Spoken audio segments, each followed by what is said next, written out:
This is episode 323 of JumbleThink. T-minus 10, 9, 8, 7, 6, 5, 4, 3, 2, 1.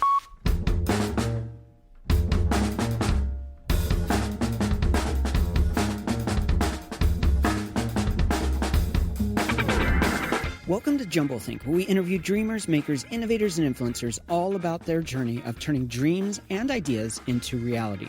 Along the way, we're going to share some tips on how you can turn your own dreams and ideas into reality too.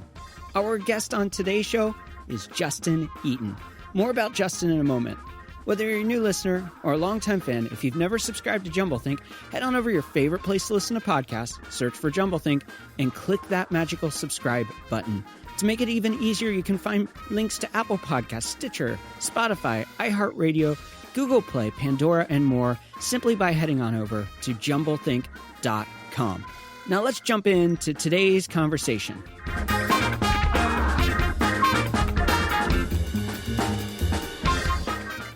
Hi, this is Christina Everett, executive producer of podcasts at iHeartRadio. You're about to listen to an episode recorded live at PodMax. Enjoy the show. Hey there, welcome to JumbleThink. My name's Michael Woodward. I am your host, and we have a very fun conversation lined up for you today. Now, you just heard a moment ago, today's show was recorded at PodMax, and PodMax is this really cool event where entrepreneurs and podcasters connect. The entrepreneurs get to share their story, and the podcasters get to share it to their listeners just like you. I love PodMax, and if you're an entrepreneur and you want to get your story heard by lots of entrepreneurs, I would recommend checking out the event podmax.co. Now, today's guest, his name's Justin Eaton. Let me tell you a little bit about Justin. Justin is the owner of DwellSafe Inspections and Engineering and has been in the home inspection business since 2012. After college, Justin was hired by a local home inspection and structural engineering company and learned the ins and outs of the business. In 2018, Justin decided to start his own business and hasn't looked back since. Justin aspires to build a team of home inspectors and structural engineers to provide the highest quality inspection and engineering service available in South Jersey.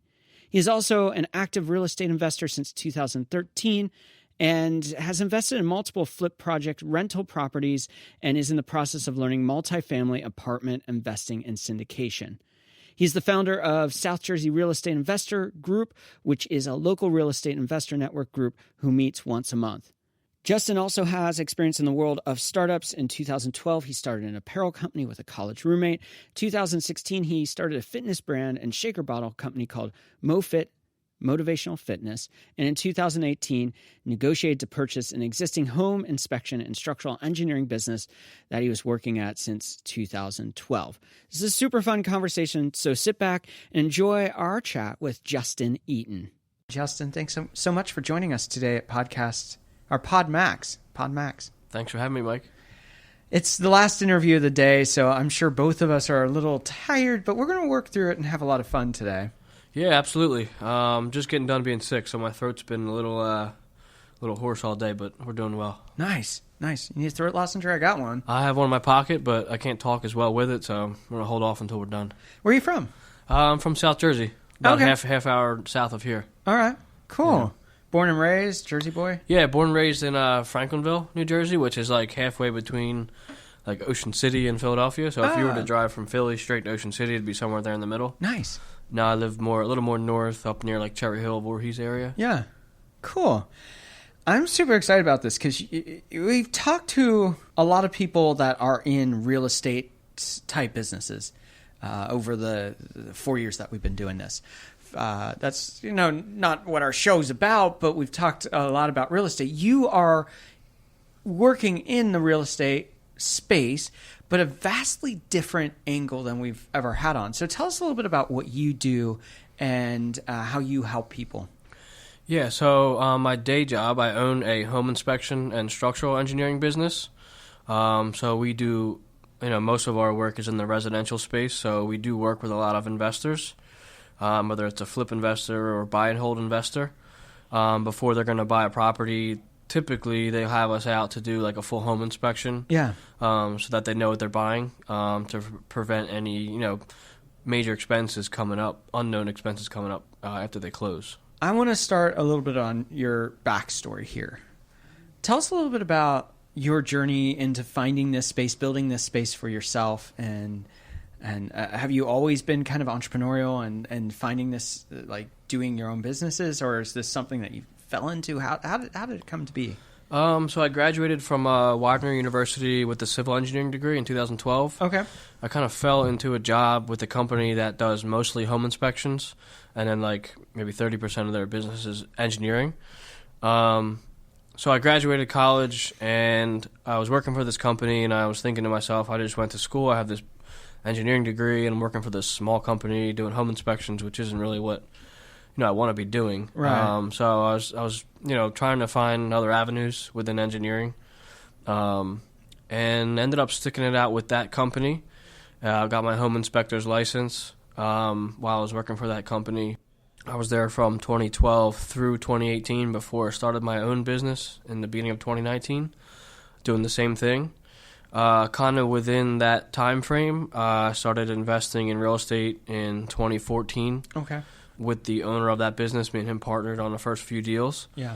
And to answer your question about my entrepreneurial mindset, I think what triggered it for me was like when you're in college and you have like side jobs and stuff, there's always like an end in sight of where like, okay, well, once school starts, we won't have to work anymore. Yeah. I'll have a college schedule. So once I graduated college and got this job, I was like I was waking up in the morning and I was like, man, every day, like there's no end in sight every day for the next 30 or 40 years, this is my life. And I was like, this isn't for me. I was like, yeah. So that's kind of where my entrepreneurial mindset came from. It was like creating a better life for myself, living life on my own terms, and, knowing that that's a possibility. Because most people just think, I'm going to work for 40 years, retire, have a savings account. And I kind of saw it, I didn't want to go that route. So I saw, that there was other ways to do it. So there was 2 smaller business ventures that me and my college roommate started up. One was like a T-shirt business, and the other one was like a fitness brand. Neither of those really worked out. So then in 2015, the real estate investing started, and then since then that's grown in addition to the home inspection. Okay. So you do some real estate investing too, and do you do it just for yourself, or do you help other people? So right now, the first 7 flips that I did, I was with my other partner who owned the inspection business at the time. After that, that partnership ended in 2017. Mm-hmm. Since then, I've pretty much just been doing it for myself. Okay. Mostly flips, and then I have a couple rental properties as well. Okay. So it's really just for me right now. I do help other investors, with home inspections and drawings for engineering stuff. But yeah, right now I'm working on transitioning out of 1 to 4 unit into apartment syndication. Oh, so you're kind of expanding up the chain a little bit when it comes to size and what the units look like. Exactly. That's really cool. So then I will be helping other people because I'll be bringing on capital. Yeah. Helping them, achieve their financial goals and stuff too. Yeah. You are figuring out ways to build the lifestyle you want. And in doing that, it takes thought and strategy. How are you processing the decisions that you make to build the success? Because you have the DwellSafe Inspections and Engineering. And then you're adding on the investment properties, and you're expanding that into apartments. How are you figuring out what's the right strategies for you as you step into these new seasons? Yeah, so my basic strategy, or my overall strategy, is to create constant income through my inspection business and then cycle that into real estate. So I'm taking the capital that I'm making, the profit that I'm making from the inspection business, and turning that into, purchases for real estate. So just investing the profits right back in. Pretty much. Yep. Okay. The decisions are largely based around. I'll try and get a lot of creative financing and stuff in place too for certain projects. What does that mean? Creative financing. So if for people who aren't into real estate investing, they may think the only way to buy a property is to go to the bank and get a loan to buy the property. There's other ways to acquire real estate. You could get seller financing, where the seller would buy back, or the seller might not have a mortgage at all. They may hold a mortgage on it, 10, 20-year mortgage on it. So they'd become the bank. You can use partial seller financing. You can bring on partners. So there's other ways to get creative in buying real estate rather than just saving 30 grand or saving 50 grand and putting that down on a property and doing it again and again. We're going to get into this a little bit more in the second segment, but I'm curious for you. You are doing multiple things, whether it's the inspections and engineering portion, the real estate.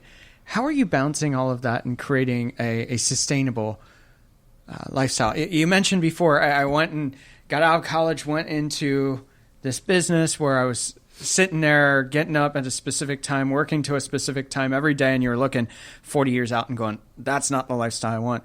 But still, in moving away from that, you've moved into a new lifestyle that is or could be even more busy, more demanding than the other. So how are you balancing that time, and how are you figuring out where you need to appropriate your time to make sure it's hitting that lifestyle you want? How are you balancing creating the lifestyle while creating business, I guess is the question. Yeah, absolutely. And it definitely is more time and energy with your own business because you're working around the clock. Mm-hmm. You're not clocking in at 9 and being done at 5. You're working pretty much on call all the time, or you can work as much as you want to or not work. It's like you have to have that discipline and that drive and that mindset to, if people are calling at 8 in the morning or 9 o'clock at night trying to schedule inspections or have questions about their previous inspections, you have to be there on call if you want to be a reputable company. That's what drives me, I think, working for myself. That's kind of like it's just something that's in me where it's not that I can't work for other people. It's just if I'm going to spend time and energy, I want to build something for myself and create like a real business that I can grow and expand. Mm-hmm. The work-life balance is definitely tough because, again, you can, if the business is there, I could literally be working every day of the week, 10, 15 hours a day if I wanted to. Yeah. So I try and keep my schedule. So I make my own schedule. So calls come in, and I have my schedule in front of me. I put the appointments in, and I'll leave like some spots open to be able to go back and write reports when I'm not out in the field. Yeah. Which is good because, sometimes I'll have a morning off or an afternoon off or a whole day off where I can spend time with my girlfriend or, do whatever, have my own free time. And then if I want to go on vacation, I just don't schedule for that whole time. Obviously, I'm not getting paid, but yeah, the work-life balance thing is tough because it's like you always want to make more money, but you have to if you just work, you're going to work yourself under the table, you're going to burn out. Yeah, I've been there. I know that pain. It's hard to balance that. I want to hear a little bit more about your first entry into the investment space of real estate. Talk to us a little bit about, you make the decision, okay, I'm doing inspections, that's going well. I think I want to broaden to more passive income where I'm not having to work for it every day. What was that process like, figuring out your first property? What was right for you? Talk us through that. Yeah, so the first property was a flip property that I partnered with. The guy in the inspection company, right? He owned the inspection company that I worked for at the time. Me and him partnered on it. It was actually more active for me, so I was the one. He funded it. Mm-hmm. I did all the contracting work. And so you had the sweat equity, so you're getting a share of it while he was fronting the money. Exactly. Okay. And it turned out being a learning lesson because my mindset was I'll do as much as I can to save money on expenses and renovation expenses. And what should have been a 2-month project ended up being like 6 months. Wow. And I was working, I would work 6 to 8 hours a day in the home inspection business and then go work from 5 at night to 5 to 10 at night trying to rehab this property. So, it burnt me out. Yeah. And that was the first Constantly on. Constantly on, yeah. Weekends I'd go there from, 10 to 11, 10 a.m. to 11 at night sometimes on the weekend because I had a full day to try and get stuff done. And mm-hmm. Stuff wasn't done efficiently. It could have been done quality-wise, a lot better. Like I said, it took another 4 months probably, more than it should have. So, wow. The holding costs are increased. Yeah. We still made out pretty well in the property, but it was a learning experience in that we never, moving forward from that one, I learned that, you're going to burn out first. Second of all, if you hire people out, you're probably spending just the same amount of money anyway between your time mm-hmm. and what you're paying the subs. Yeah. And it gets done quicker, more efficiently, and quality-wise a lot better. Yeah. And it's just more sustainable lifestyle that way too, rather than working 16 hours a day. Yeah, killing yourself week after week after week. Right.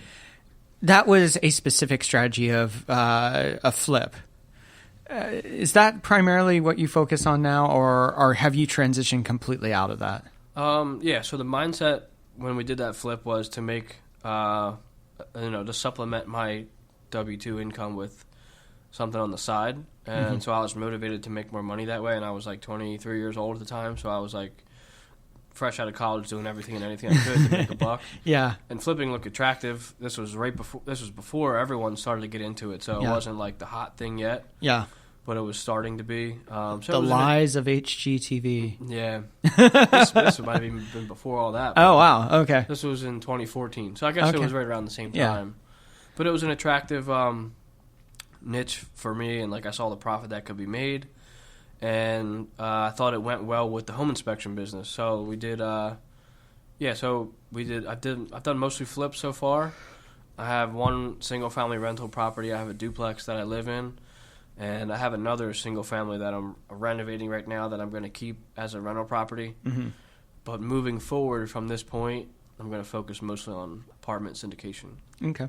So syndication being that you're partnering with a co-op of people, a cohort, I guess, of people where you're all investing something to do the project. Yeah, you're basically raising capital through private investors, and then you have like a general partnership, which is like the managers, which would be like 2 or 3 people typically. Yeah, and then you are going to have limited partners, which might be 5 or 20, 30 people. Yeah. So you're combining that, you're finding the deal, you're kind of making the whole thing work to close on the deal, and then you essentially have like, a small business in an apartment community. Yeah. Super cool. And I know that for a lot of people is the only way to make those work, because those properties are not cheap and the capital is not easy to come by if you're trying to go through a traditional lender. Exactly. So you're doing that. You are kind of dwindling the flips as much as you've done, changing that. Super cool. There's a lot we're going to talk more about in segment 2 about this, but as we wrap up this first segment, we always come to these 3 questions. The first one being, how do you find purpose in what you do? Yeah, that's a good question. I think you have to be happy with yourself and feel like you are contributing in some way and getting better every day. If you're kind of doing the same thing and monotony every day in and out, you're not going to feel like you have a purpose. So I think it's important to keep improving, keep growing, keep getting better mentally and physically. As you progress. Life changes, your body changes physically and mentally. I think you have to stay on top of it. I think it's important to take that time out of the day to improve yourself and self-care. Yeah. What is one challenge you're currently working to overcome? One challenge I'm currently working to overcome probably would be, there's a lot of like admin work for my inspection business, which is like a new business still. Yeah. And I'm not ready to bring on somebody full-time, but I do need relief on some of that admin work. Yeah.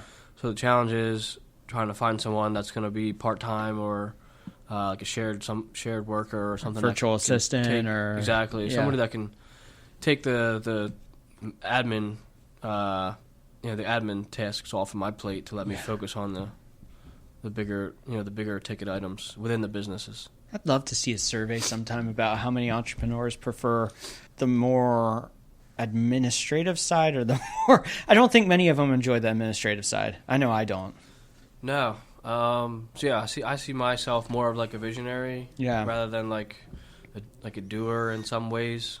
But the admin stuff is definitely tedious and, I don't know, can be time-consuming also, Our final question for this first segment is, what is the next big dream, idea, or goal that you have? Yeah, so my next big thing, as we talked about, is apartment syndication. Yeah. So I want to grow like a rental portfolio through multifamily apartments. Yeah. Kind of just build a legacy for myself and my family moving forward. Yeah. Create passive income through that real estate investing stream so that myself and my family can live the life that we want moving forward. Yeah.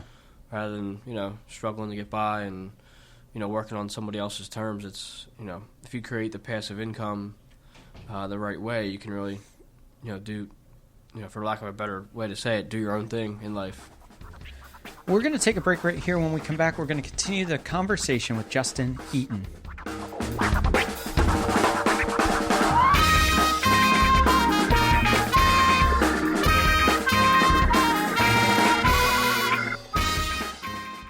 In the world of social distancing, it is becoming harder and harder to find your tribe, to find your community where you can connect.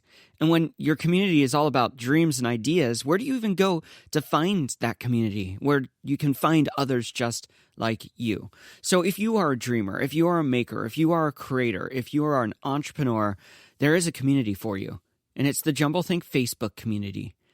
We would love to have you join and explore the struggles, the victories, the questions you have so that you can start moving forward and stop just dreaming, but start creating. So how do you find and connect with the jumbleThink Facebook group? Well, it's easy. Head on over to jumblethink.com/group, and it will take you right to our Facebook group where you can become a member. We look forward to having you be a part of what is going on, to explore those ideas, the struggles, the victories with you, to help you have the tools, the resources from a community of dreamers and idea makers just like you. So head on over to jumblethink.com/group and let's connect, let's dream together, and let's start changing the world together. Now let's return to today's conversation with Justin Eaton.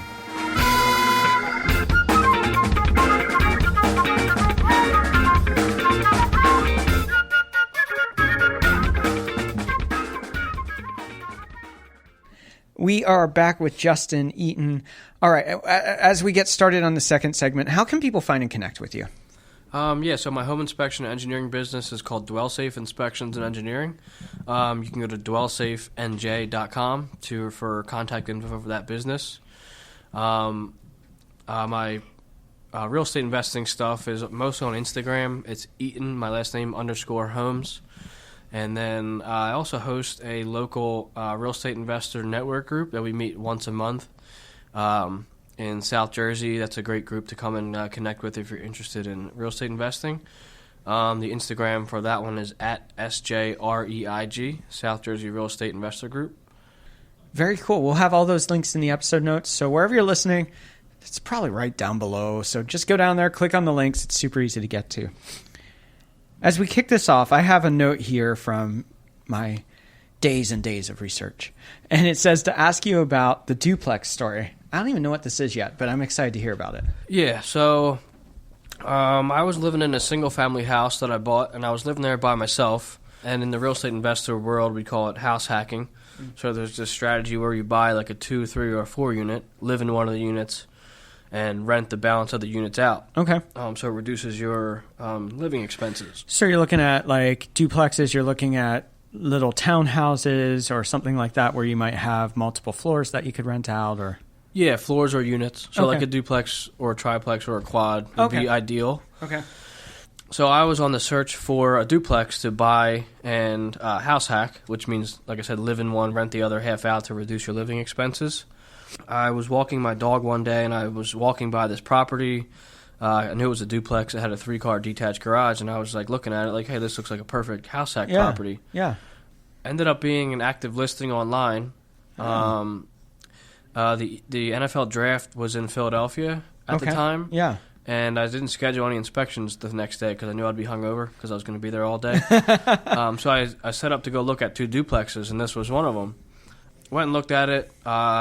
I couldn't get my bearings in there. I was so hungover, and I felt sick in there, so I ended up just leaving. Didn't do anything with it. A couple months go by. I'm walking my dog back by the property again. I said, I wonder if that property's still for sale. Yeah. I look it up. I saw that it went off market, but it didn't sell. Okay. So I looked up the tax records. I sent a letter in the mail to the owner of the property. He called me a couple of days later. I met him over there and looked at the property. Ended up he just had a vacancy in the first floor unit. Oh. So I made an offer on it. He accepted it, and then went forward from there. Ended up closing on the property. Moved into the first floor unit, and I rent out the upstairs. And then, like I said, it has a 3-car detached garage out back that I rent also. So it was like super coincidental how I was walking my dog by it. Went and looked at it. Wasn't a good deal.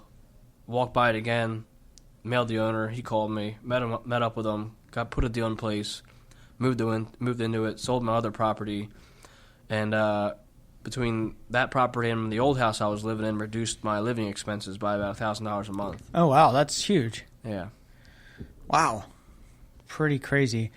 And that was your first big kind of your own rental that you did? No. So I had, I was living in a single family property that I owned at the time. I had done like 10 flips probably. Yeah. And then I was like, why am I living in this single family house by myself? Yeah. And I was like, I'm not using this whole house. It's kind of a waste. And then I learned about this thing called house hacking through like the real estate investor. Yeah. Being a real estate investor, and I was like, all right, find a duplex to live in. Yeah. So I ended up moving into there. It was probably like towards the more recent years of investing. But yeah, it covers the income that I get from the upstairs, and the garage brings in like 65% of the expenses per month. Wow.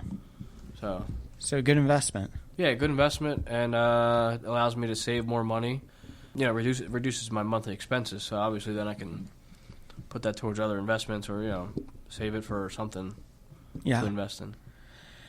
There are a lot of people listening now that are possibly thinking, I've always wanted to get into real estate investing. And there's so many options, and I just don't know where to start. If you were going back to your earlier self and talking to one of these people who probably even had less information than you did because of your relationship with your boss and doing that partnership with him, what would you tell them to really set them up for success in their first investment property? I would say to get a good mentor and find someone who's done it. If you can't find anyone that you already know who's done it, get involved with local network groups because you're going to find other people that are in similar positions as you, and you're going to see that other people are doing what you want to do and have done it and have a ton more experience. So you can learn from those people. So I would say first thing to do is, educate yourself, figure out what you want your first investment to be, whether it's a rental property, flip, wholesale deal. So identify the network with the right people, identify the type of transaction you want to make, and then develop a criteria budget for how much money you have to put towards something like that, and then find like an area, specify within an area, demographic, like a location, city or town that you want to invest in. Yeah. And then kind of narrow it down from there, and then just put the pieces together. If you were to pick all the different kind of investment strategies to start with, what do you think is the safest? I would say a live-in property, like what I did with the duplex. Yeah. So you essentially ideally you buy like a 2 to 4 unit that needed work. Yeah. Because then you can create value there too. You can create equity. At the same time, you can reduce your living expenses, if not wash them out altogether. So I live in a duplex, covers about 65% of the expenses. If I had a 4 unit, I might even cash flow a little bit on the income from the other units. Yeah. So I think that's the safest route because, you're going to be, if you're going to live there, you're going to be at the property, so you're going to get landlord experience too. You're going to be at the property every day, so it's not like a rental 20 miles away that you're not going to see. The thing might be falling apart and getting beat up. So it's going to be safe because you're going to see it every day. It's not, getting destroyed. You're getting landlord experience, and if you buy something that needs work, you're going to get a little bit of rehab experience as well. Yeah. Yeah, and so you're getting a double win there. You're getting the offset by the rentals, but you're also getting long-term return by fixing it up and doing whatever maintenance and remodels that you could do. Yeah, absolutely. And like I said, you're creating equity on a rehab too. If you can find a property to rehab, so you're creating value there. So all in all, I think it's one of the safest plays. And then, if you want to move out of that property eventually, then you have your first rental property. Yeah. So I think it makes the most sense for someone to start with their real estate investing. What's the big mistake you started out with that you would go back and say, don't do this? Yeah, it would be don't try to do everything yourself from a construction perspective. Yeah. That was the biggest thing that we learned was, we were trying to save a little bit of money by doing everything. Yeah. It's like, it took me 2 weeks to paint. It probably was worth just paying someone $2,000 to have it done in 3 or 4 days. Would have probably saved you a lot of money because a lot of those, well, if he's fronting all the cash, then you wouldn't have that problem. But if you go get a bank loan and you're delayed on the actual sale and flip, then you can actually be penalized for that too. Absolutely. Maybe not penalized, but your holding expenses are more. Yeah. So if you have like a 12-month loan, yeah, you're paying on that every day that you have that loan, especially if you use hard money. Yeah. The interest rates are almost double what they are for a bank. Yeah. Sometimes more. Yeah. So the longer you hold it, the higher your expenses are for that during that rehab time. I think this is a pain point for every entrepreneur. There comes a point, we're talking about with your business with the inspections too. There comes a point when you're like, I really don't want to hire this person. But on the flip side, you're going, but I really don't, and you get to a point where you just realize that by hiring the person, it actually gives you more revenue and more stability than trying to do it yourself. Yeah, absolutely. I think it, From a business owner perspective, the admin work is going to take your time away from the things that are going to make you more money, right? So if you're worth $150 an hour on an inspection basis, yeah. and you're paying someone $10 an hour to do the admin work, the difference is what you're losing, right? If you're doing that admin work, yeah. So it's a big difference. Yeah. It's tough. It's a tough hurdle to get over, but I think at some point if you want to grow your business and you're gonna have to bring on somebody to take on those tasks. Yeah, completely. We always, as a business, as a web development agency, always did best when we had a team around me.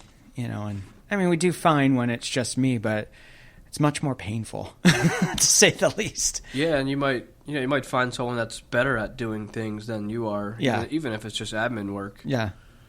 So it's sometimes you just gotta bite the bullet and pay a little bit more to grow. Yep. Well, we're going to take a break right here, and when we come back, it's rapid fire questions.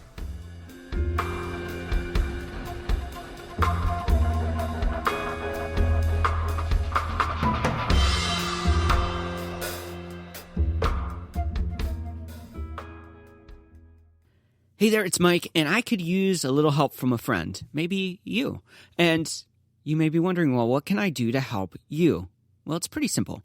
If you're enjoying today's show, or if you love jumbleThink, would you head on over to Apple Podcasts or wherever you listen to jumbleThink and leave us a rating and review. This helps others know what you think of the show, what you like about it, and how it's helping you.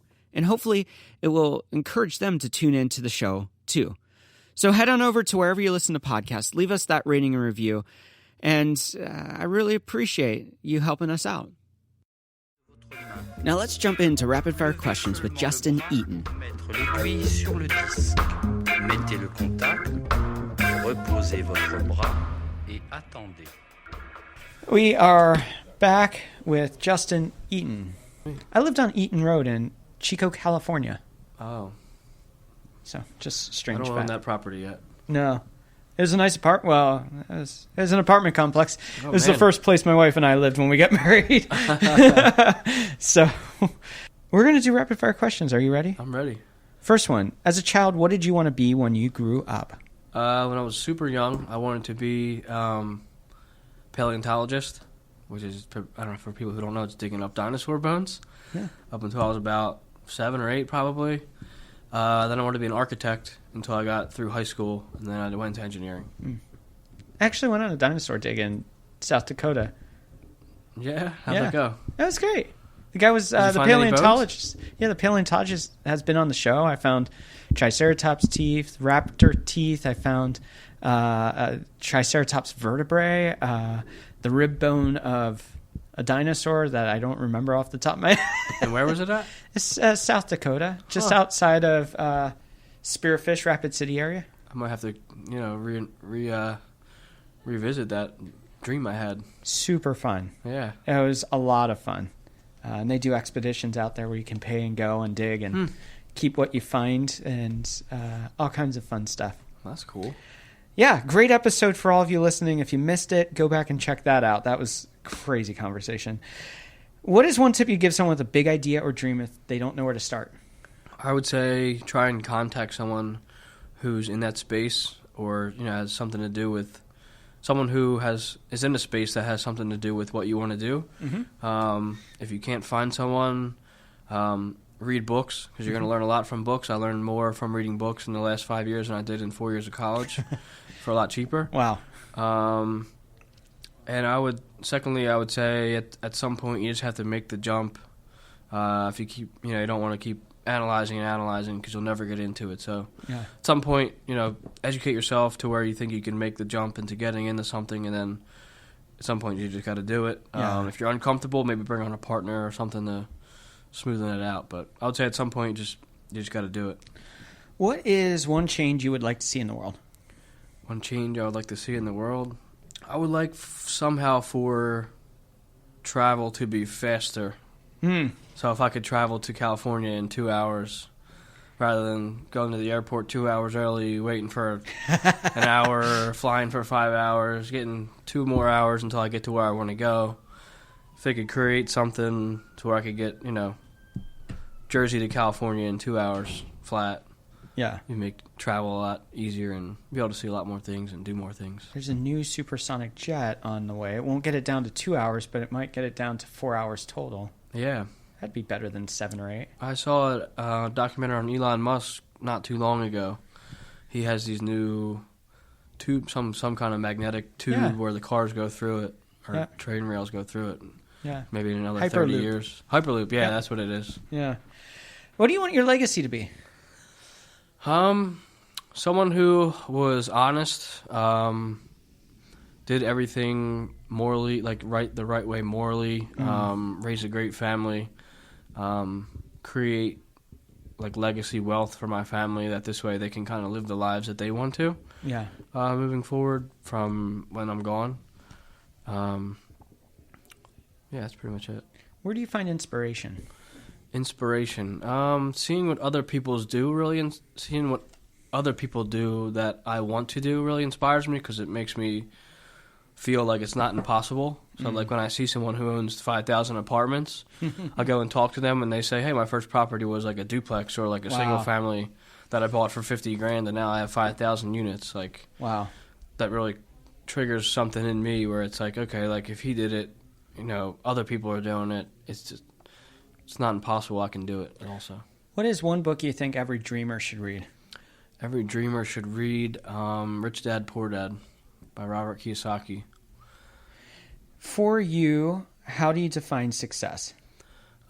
Success for me, I would say, is defined by me living life on my own terms and being happy doing it. Okay. What is one trend you are currently excited about?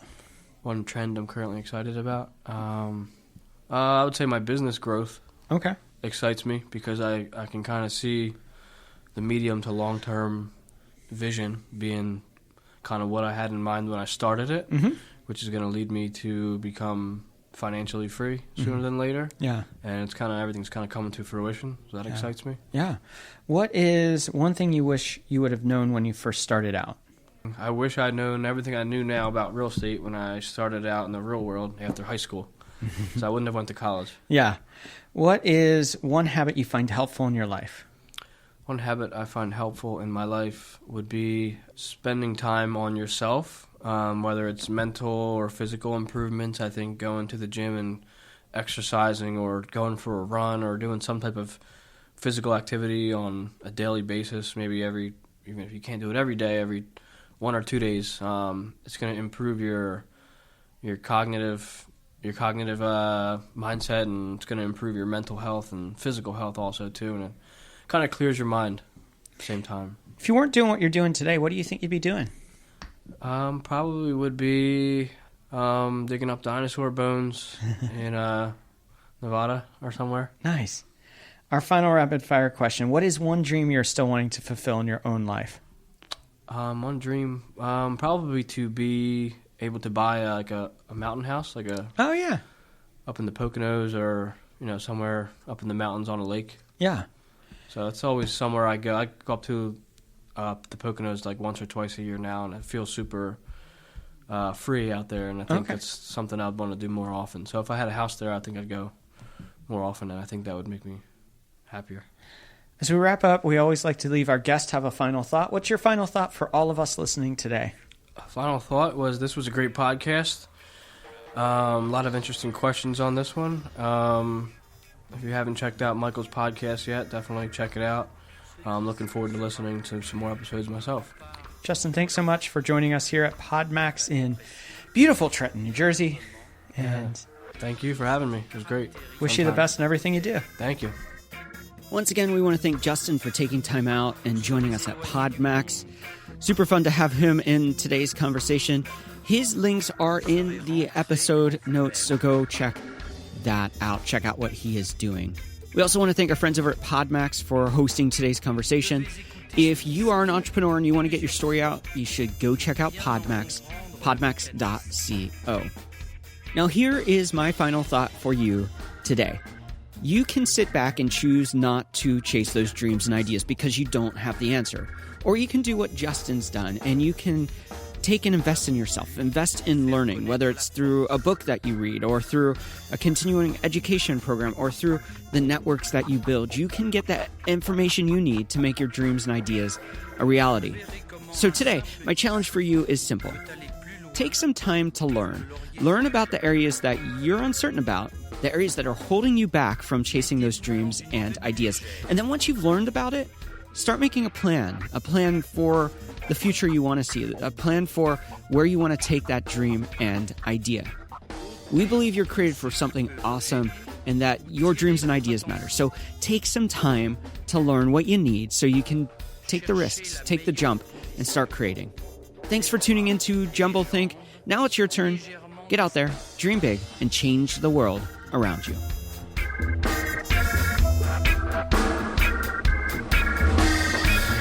Étirez-vous doucement, mais complètement. En avant, en arrière, sur les côtés. Vous êtes une autre personne. Les mères de famille, les enfants, peuvent également prendre un moment revitalisant. Dans quelques mois, lorsque vous aurez bien saisi la technique et que vous serez maître de votre corps, vous pourrez vous décontracter même en travaillant.